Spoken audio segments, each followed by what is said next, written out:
Okay, let's take a look at frozen shoulder, and I want to illustrate this by showing two brief video clips from inside a shoulder joint.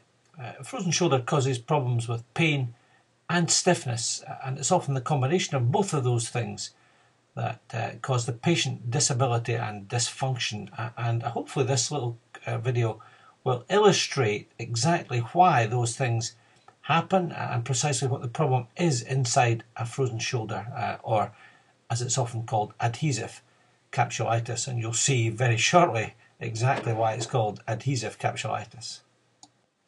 So here we are inside an arthroscopy view of a normal shoulder joint.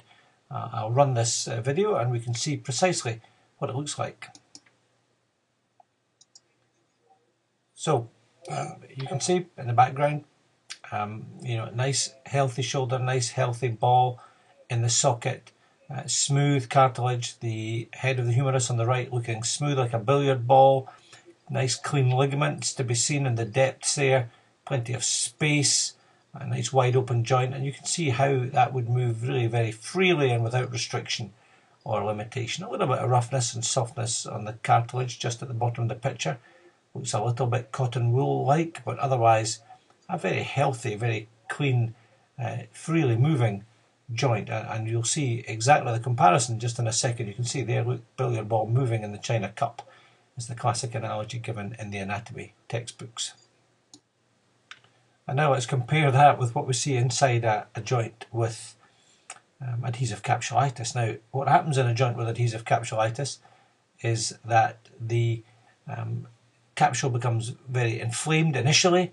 The inflammatory fluid causes adhesions to form, stickiness, and in very simple terms, the capsule sticks to the billiard ball surface of the head of the humerus, causing everything to become very gummed up and very stuck, and sudden movements or even slow stretchy movements can be extremely painful for the patient. So let's run this video and we can see, look, immediately you can see the difference. Billiard ball on the left now. Now look, just look at the changes here. Look at the adhesions that are present. Look how gummed up everything looks. You can see a very, very different picture indeed. And the surgeon here is doing an arthroscopic release, chomping through. And again, these adhesions and the density of the adhesions, easy to see. Here comes a large clipping tool looking to cut through and clip through the bulk of these adhesions. And you can even at a glance see, with no knowledge of arthroscopy, see just how dense these are and how difficult it is, even with a large cutting tool, to separate one from the other. So it's no great surprise that patients with frozen shoulder get a very stuck, very stiff shoulder.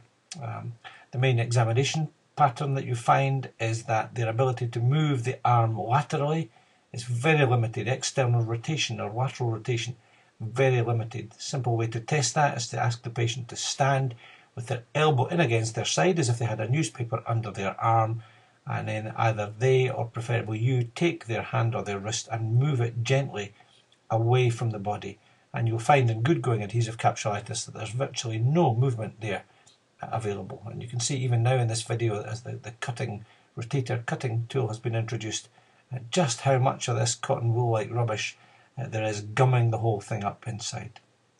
Patients with adhesive capsulitis also lose the ability to abduct the arm away from the side, because again everything is completely stuck and gummed down, and functionally the movement most limited is internal rotation, the attempt to take the hand round behind their back, and for a woman that means fastening or unfastening their bra, and for both men and women it means wiping themselves after going to the toilet. So a pretty difficult situation, pretty painful condition, and you can see in these videos exactly what the problem is.